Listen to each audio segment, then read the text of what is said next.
Capítulo 1. Sobre a preferência temporal, o governo e o processo de descivilização. Preferência temporal. Ao agir, o agente humano, o homem, sempre visa a substituir um estado de coisas menos satisfatório por um estado de coisas mais satisfatório. Ele, portanto, demonstra uma preferência por mais bens, e não por menos bens. Além disso, ele sempre considera um momento futuro em que os seus objetivos serão alcançados, isto é, o tempo necessário para realizá-los, bem como a capacidade de duração de um bem. Ele, assim, também demonstra uma preferência universal por bens presentes em vez de por bens futuros e por bens mais duráveis em vez de por bens menos duráveis. Este é o fenômeno da preferência temporal. Todo agente requer uma certa quantidade de tempo para alcançar o seu objetivo e, visto que o homem sempre deve consumir algo e não pode interromper totalmente o seu consumo enquanto estiver vivo, o tempo é sempre escasso. Então, ceteris paribus, os bens presentes ou disponíveis mais cedo são e devem ser invariavelmente mais valorizados do que os bens futuros, ou disponíveis mais tarde. Com efeito, se o homem não fosse limitado pela preferência temporal, se a única restrição operando sobre ele fosse a preferência por mais em vez de por menos, ele invariavelmente escolheria os processos de produção que proporcionariam a maior saída por entrada, mais outputs, produção, por inputs, insumos, independente do período de tempo necessário para que esses métodos dessem frutos. Ele sempre pouparia e nunca consumiria. Por exemplo, em vez de fazer primeiro uma rede de pesca, Crusoe começaria a construir um barco de pesca, pois este é o método economicamente mais eficiente de captura de peixes. Que ninguém, incluindo Crusoe, possa agir dessa maneira torna evidente que o homem somente pode valorar frações de tempo iguais de uma forma diferente de acordo com o fato de elas estarem mais próximas ou mais afastadas do momento da decisão do agente. O que restringe a quantidade de poupança e de investimento é a preferência temporal. Impelido pela preferência temporal, o homem só trocará um bem presente por um bem futuro se esperar um aumento da sua quantidade de bens futuros. A taxa de preferência temporal, a qual é e pode ser diferente de uma pessoa para outra e de um momento para o outro, mas que, para todos, somente pode ser positiva, determinada ao mesmo tempo o tamanho do prêmio que apresentam os bens presentes em relação aos bens futuros e o montante de poupança e de investimento. A taxa de juros de mercado é a soma acumulada de todas as taxas de preferência temporal individuais, refletindo a taxa de preferência temporal da sociedade e equilibrando a poupança social, isto é, a oferta de bens presentes em troca de bens futuros, e o investimento social, isto é, a demanda por bens presentes que, pensa-se, são capazes de produzir retornos futuros. Nenhuma oferta de empréstimos pode existir sem uma poupança anterior, isto é, sem a abstenção de um possível consumo de bens presentes, um excesso de produção atual em relação ao consumo atual, e nenhuma demanda por empréstimos existiria se ninguém vislumbrasse uma oportunidade de empregar produtivamente bens presentes, isto é, de investi-los com a finalidade de efetuar uma produção output futura que fosse superior aos atuais bens presentes, input. De fato, se todos os bens presentes fossem consumidos e se nenhum desses bens presentes fosse investido em métodos de produção que consomem tempo, a taxa de juros seria infinitamente alta, o que, em qualquer lugar fora do jardim do Éden, equivaleria a uma simples existência animal, isto é, a uma degradante vida primitiva de subsistência, com as pessoas encarando a realidade com apenas as suas mãos nuas e o seu desejo de gratificação instantânea. A oferta, bem como a demanda de empréstimos, só surge, e esta é a condição humana, se, em primeiro lugar, for reconhecido que os processos indiretos de produção, mais detalhados, mais longos, geram uma maior ou melhor produção, output, por insumo, input, do que os processos diretos, menos detalhados, mais curtos.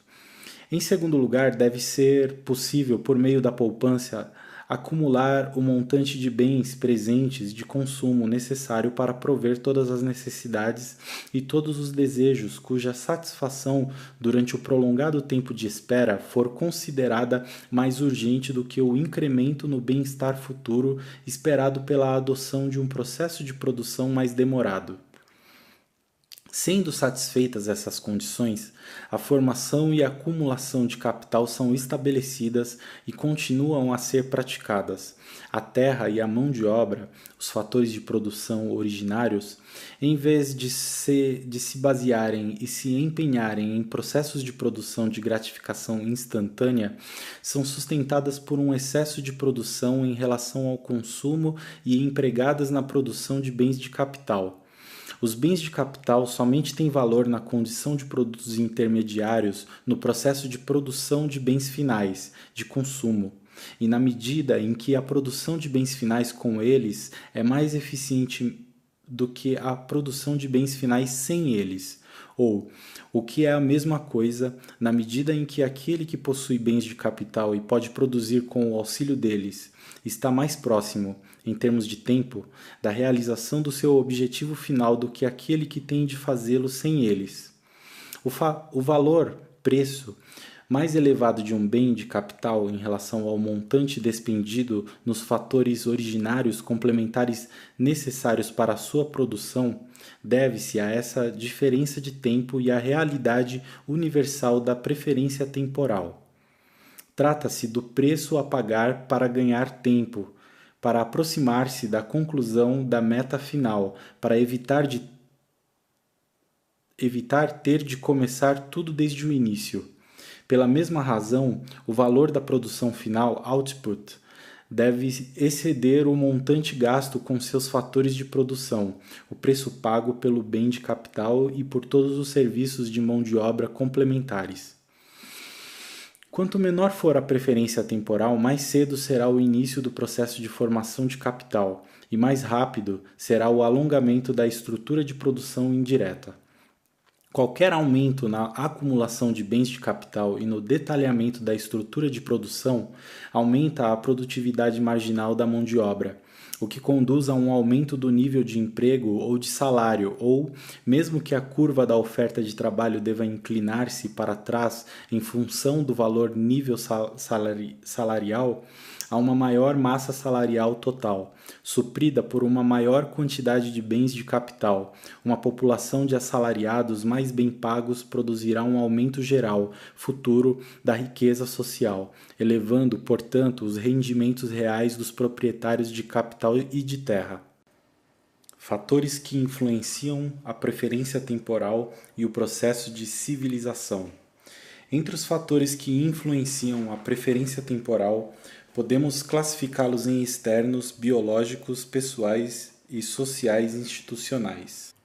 Os fatores externos são aqueles eventos que ocorrem no ambiente físico do agente cujo resultado ele não pode, direta ou indiretamente, controlar. Tais eventos afetam a preferência temporal somente se, e na medida em que, são esperados. Eles podem ser de dois tipos. Se um evento positivo, tal como o cair do maná do céu, estiver previsto para ocorrer em uma data futura, a utilidade marginal dos bens futuros diminuirá em relação a dos bens presentes. A taxa de preferência temporal aumentará e o consumo será estimulado, uma vez que o esperado evento tenha ocorrido e a maior oferta de bens futuros tenha se tornado uma maior oferta de bens presentes.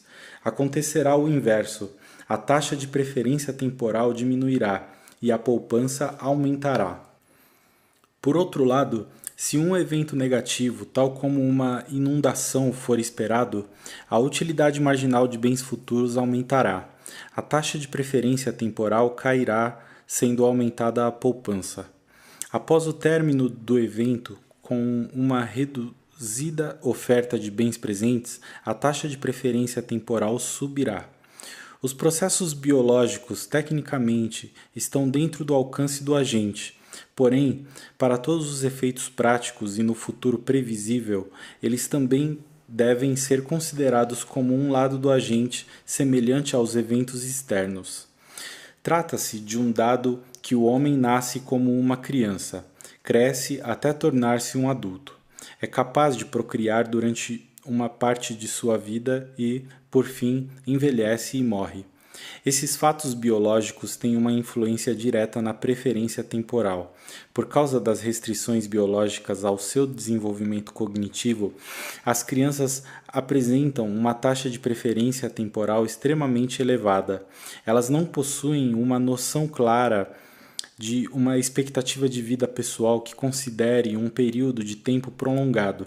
Falta-lhes uma compreensão plena da produção como um modo de consumo indireto. Nesse sentido, elas preferem muito mais os bens presentes e a gratificação imediata aos bens futuros e a gratificação posterior. As atividades de poupança e de investimento por parte delas são raras, e os períodos de produção e de formação de provisões, estocagem, poupança, dificilmente ultrapassam o futuro imediato. As crianças vivem um dia após o outro e de uma satisfação imediata para a próxima. No processo de tornar-se um adulto, a altíssima taxa inicial de preferência temporal do agente tende a cair.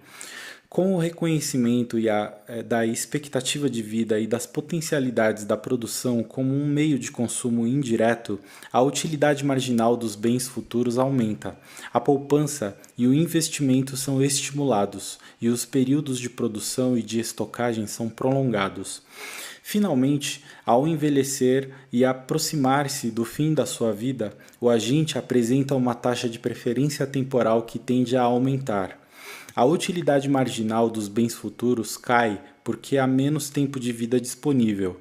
A poupança e o investimento diminuirão e o consumo, incluindo a não substituição de capital e de bens de consumo duráveis, aumentará.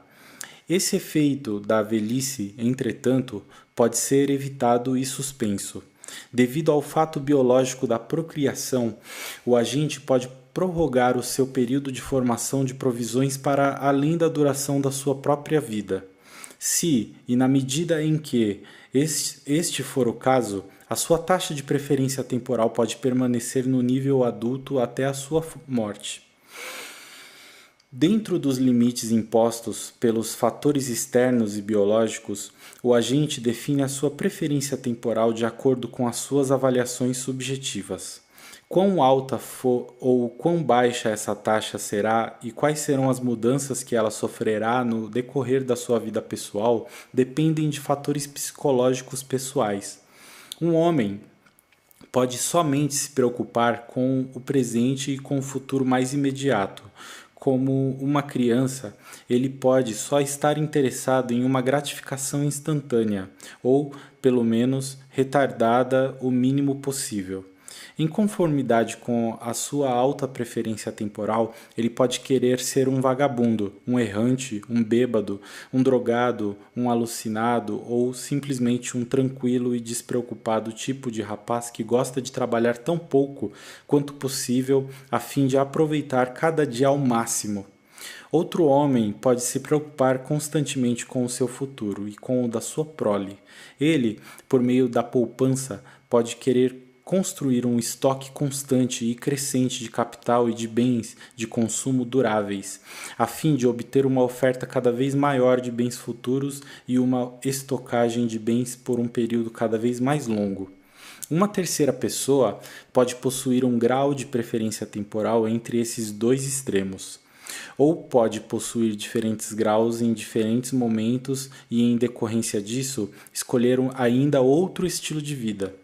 No entanto, não importando qual seja o grau original de preferência temporal de uma pessoa, ou qual seja a distribuição original de tais taxas dentro de uma determinada população, uma vez que isso for baixo o suficiente para que se permita a formação de qualquer nível de poupança, de capital e de bens de consumo duráveis, Pode-se em movimento uma tendência à queda da taxa de preferência temporal, a qual é acompanhada por um processo de civilização.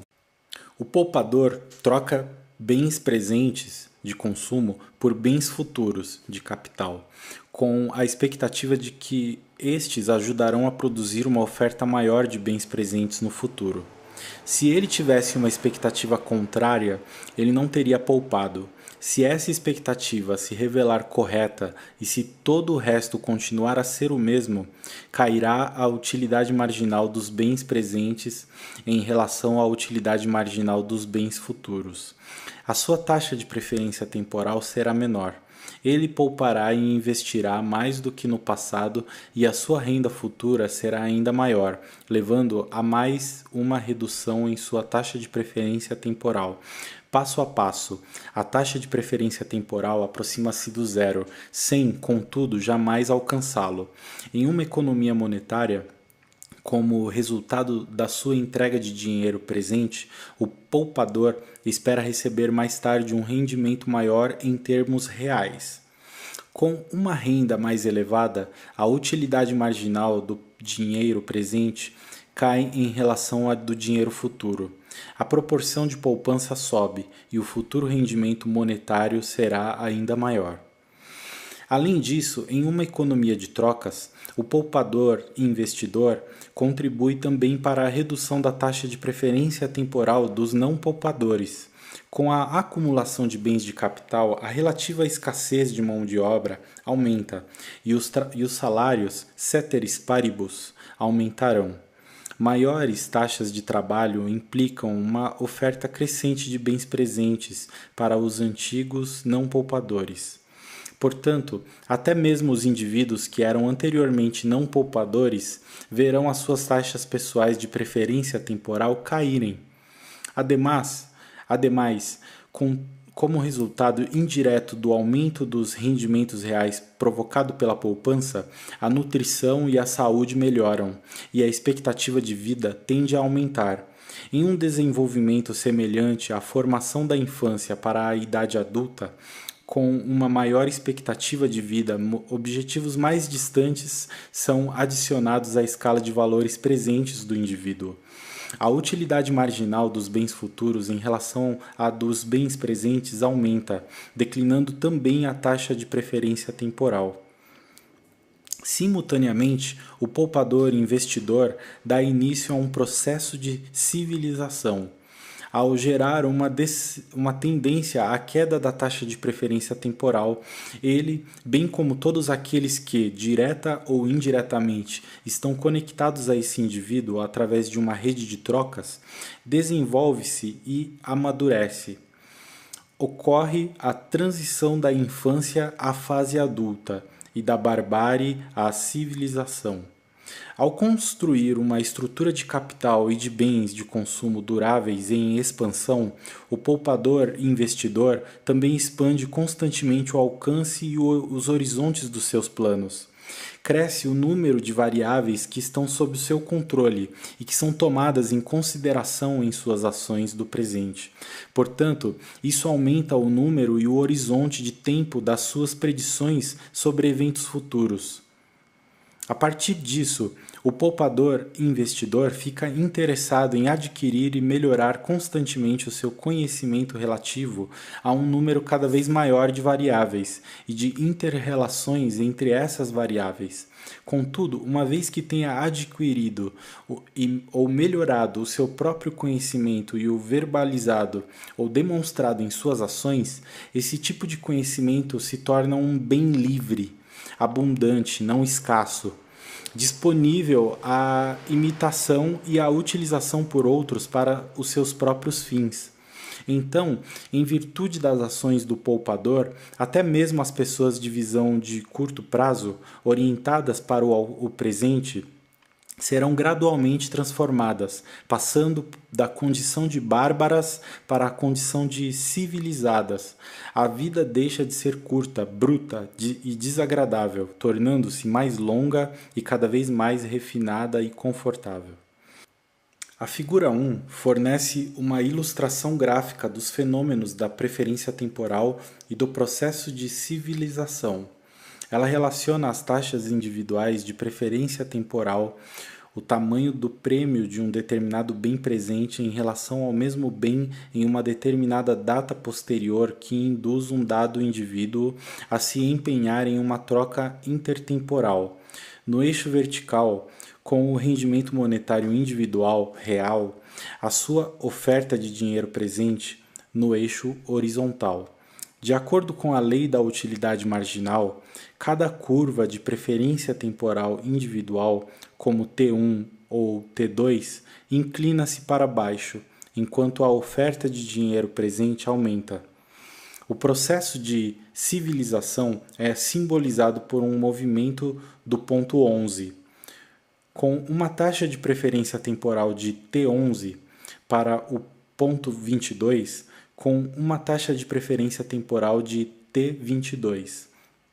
Esse movimento é o resultado combinado de duas mudanças interrelacionadas. Por um lado, há um movimento conjunto com T1, do ponto 11 ao ponto 12, representando a queda na taxa de preferência temporal que mostra se um indivíduo com uma determinada personalidade possui uma oferta maior de bens presentes.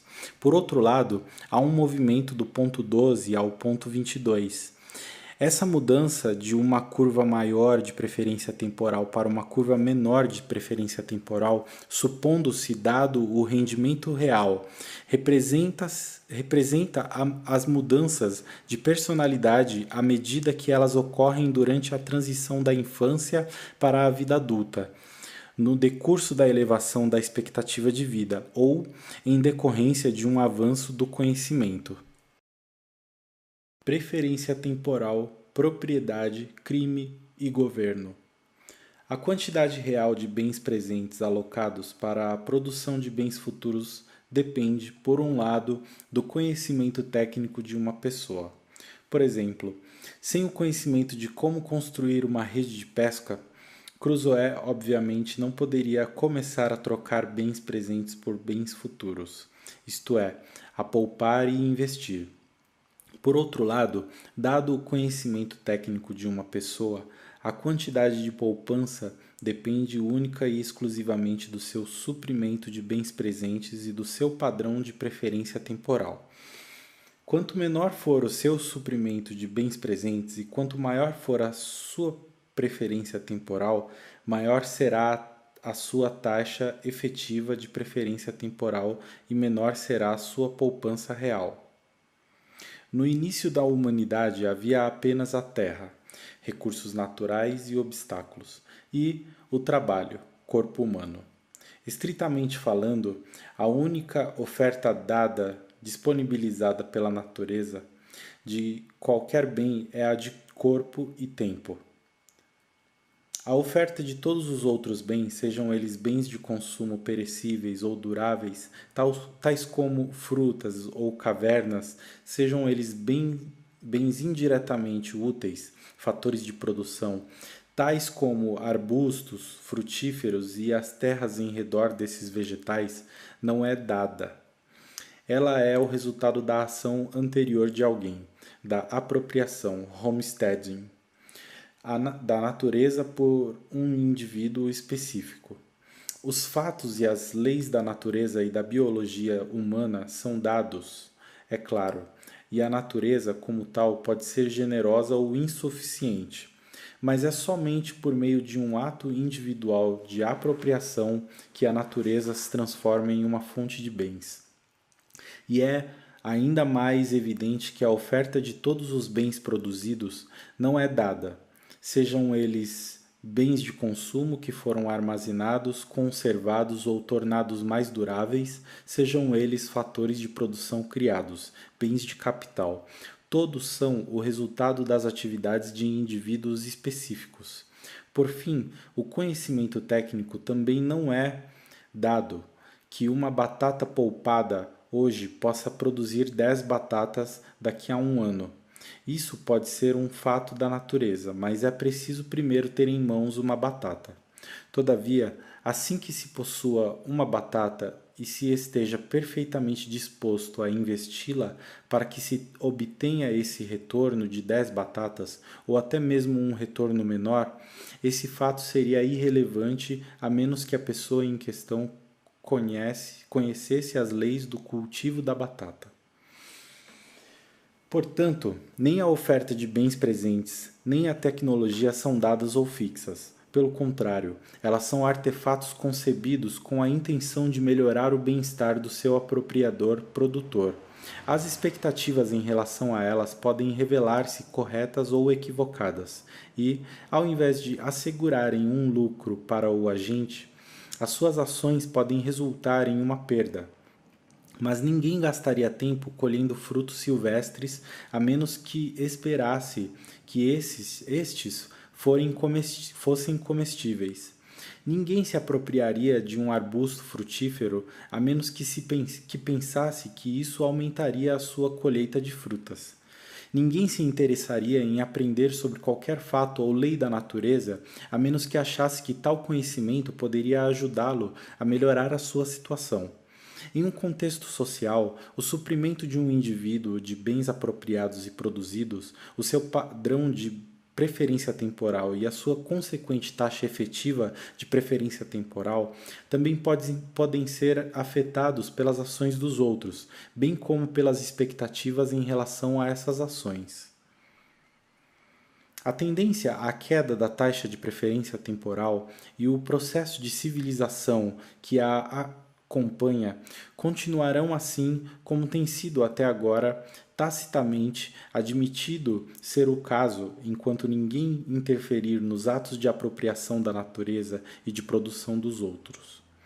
Enquanto este for o caso, enquanto cada indivíduo for respeitado por todos os outros como o proprietário da sua oferta de corpo e de tempo e de quaisquer bens que ele apropriou e produziu, de forma que todo mundo possa desfrutar sem ser molestado pelos demais todos os benefícios presentes e futuros a serem obtidos a partir desses bens, a existência de mais de uma pessoa deixa inalterada a tendência à queda da preferência temporal, ou ainda acelera e reforça o próprio processo.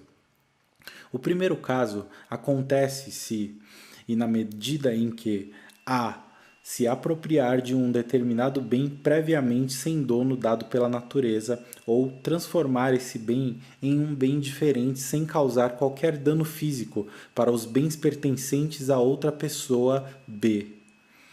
A oferta de bens presentes de A, isto é, o valor de tais bens para A, é aumentada.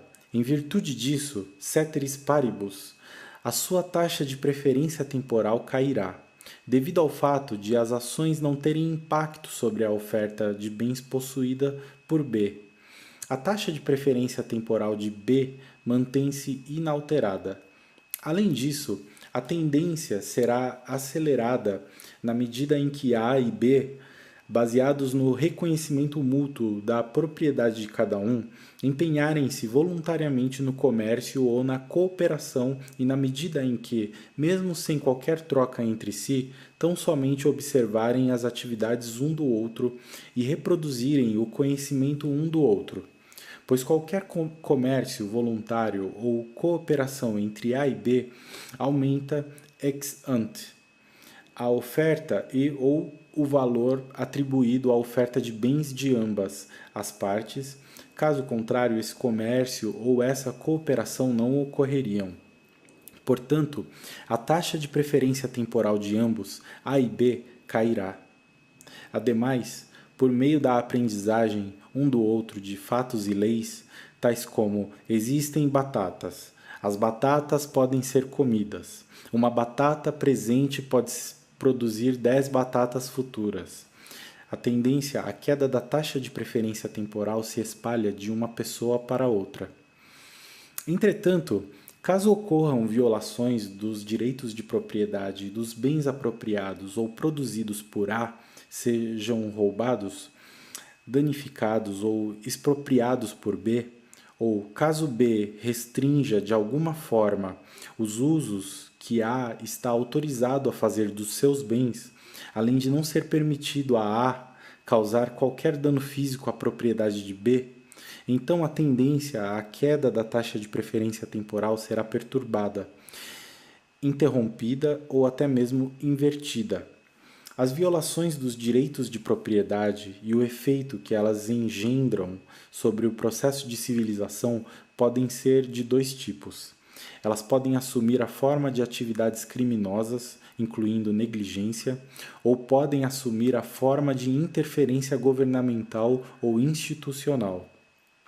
A característica marcante das invasões criminosas dos direitos de propriedade é que tais atividades são consideradas ilegítimas ou injustas não só pela vítima, mas também pelos proprietários em geral, e possivelmente até mesmo pelos próprios criminosos.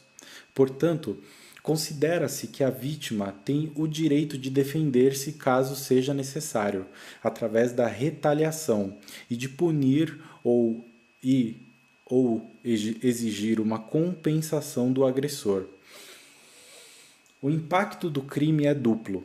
Por um lado, a criminalidade diminui a oferta de bens da vítima, o apropriador, produtor, comerciante, sendo elevada, assim, a sua taxa efetiva de preferência temporal, supondo-se dado o seu padrão de preferência temporal. Por outro lado, à medida que as pessoas percebem o risco de danos futuros, elas realocarão seus recursos. Elas construirão muros e cercas, instalarão fechaduras e sistemas de alarme, construirão ou comprarão armas e contratarão serviços de proteção e de seguro.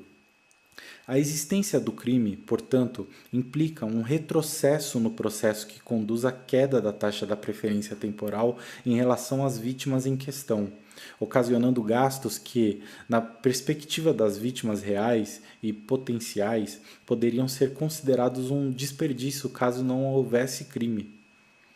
Dessa maneira, o crime ou uma mudança em sua taxa, sem o mesmo tipo de efeito da preferência temporal que a ocorrência ou a frequência de catástrofes naturais, as inundações, as tempestades, as ondas de calor e os terremotos também reduzem a oferta de bens presentes das suas vítimas, aumentando, assim, a sua taxa efetiva de preferência temporal.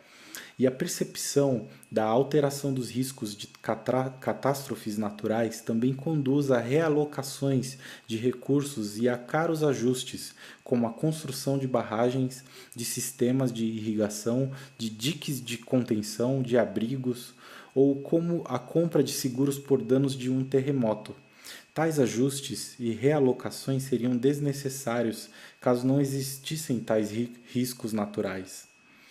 No entanto, mais importante do que isso, uma vez que as vítimas reais e potenciais estão autorizadas a se defenderem, a se protegerem e a se garantirem contra ambos os desastres sociais, os crimes e as catástrofes naturais, o efeito destes sobre a preferência temporal são necessários e não sistemáticos. As vítimas reais pouparão ou investirão uma quantidade menor de bens em função do fato de estarem mais pobres, e as diferentes percepções dos riscos entre vítimas reais e potenciais moldam a direção, o sentido das suas ações futuras. Porém, enquanto a proteção física e a defesa forem permitidas, a existência de desastres sociais ou de catástrofes naturais não implica que o grau de preferência temporal das vítimas reais ou potenciais, o grau da sua visão de longo prazo, da sua orientação para o futuro, será sistematicamente alterado. Depois de os prejuízos serem verificados e depois de as atividades serem redirecionadas, a tendência à queda da taxa de preferência temporal e o processo civilizatório retomarão seu percurso anterior. Nesse interim, pode-se esperar que a proteção contra o crime e contra os desastres naturais receberá contínuo aperfeiçoamento. As coisas, entretanto, mudam radicalmente, comprometendo permanentemente o processo de civilização sempre que as violações dos direitos de propriedade assumem a forma de interferência governamental. A marca distintiva das violações governamentais do direito de propriedade privada é que, ao contrário das atividades criminosas, elas são consideradas legítimas, não apenas pelos agentes do governo que se dedicam a elas, mas também pelo público em geral, e em casos raros, até mesmo pela vítima. Assim, nessa situação, a vítima não pode legitimamente defender-se de tais violações. A instituição de um imposto governamental sobre os bens ou os rendimentos viola o direito de propriedade do produtor, tanto quanto o roubo. Em ambos os casos, a oferta de bens do apropriador produtor é diminuída contra sua vontade e sem o seu consentimento. A moeda governamental, isto é, a criação de liquidez, não menos significa a expropriação fraudulenta dos donos de propriedade do que as operações de uma gangue criminosa de falsificadores. Ademais, as regulações do governo acerca do que um proprietário pode ou não pode fazer com a sua propriedade, para além da regra de que ninguém pode causar danos físicos à propriedade dos outros e de que todas as trocas, comércio, uns com os outros devem ser voluntárias e contratuais, implicam uma apropriação da propriedade de alguém da mesma forma como o fazem os atos de extorsão, de roubo ou de destruição. Mas a tributação, a criação de liquidez perpetrada pelo governo e as regulações governamentais, ao contrário dos seus homólogos penais, são consideradas legítimas. E a vítima da interferência do governo, ao contrário da vítima de um crime, não tem o direito à defesa física e à proteção da sua propriedade. Graças, então, à sua legitimidade, as violações governamentais dos direitos de propriedade afetam sistematicamente as preferências temporais individuais de forma diferente e muito mais profunda do que a criminalidade. Assim como a criminalidade, a interferência governamental nos direitos de propriedade privada reduz a oferta de bens presentes de uma pessoa, aumentando assim a sua efetiva taxa de preferência temporal. As agressões governamentais, em contraste com os crimes, ao mesmo tempo aumentam o grau de preferência temporal das vítimas reais e potenciais, porque elas implicam também uma redução de oferta de bens futuros, uma redução da taxa de retorno sobre o investimento. O crime, por ser ilegítimo, ocorre apenas intermitentemente.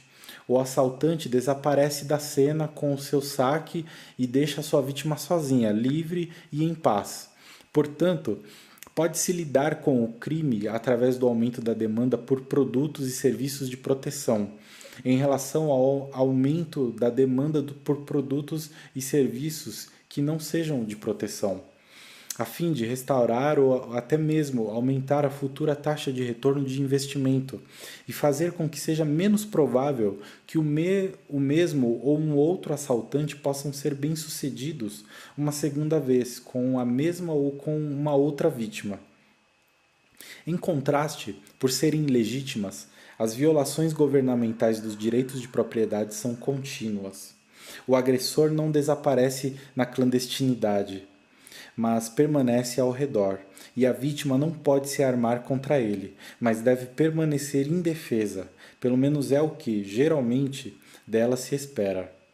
Em consequência disso, futuras violações de direitos de propriedade, ao invés de se tornarem menos frequentes, institucionalizam-se. A taxa, a regularidade e a duração das futuras agressões aumentam. Ao invés de promoverem e melhorarem a sua proteção, as vítimas reais e potenciais das violações governamentais dos direitos de propriedade, como demonstrado pela sua contínua desproteção vis-à-vis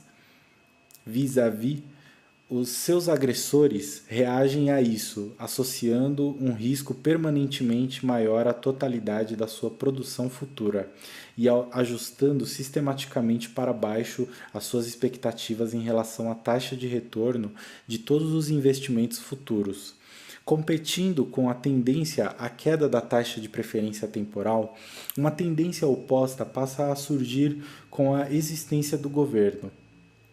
Ao reduzir simultaneamente a oferta de bens presentes e de esperados bens futuros, as violações governamentais dos direitos de propriedade não apenas elevam as taxas de preferência temporal, supondo-se dados os padrões, como também aumentam os padrões de preferência temporal.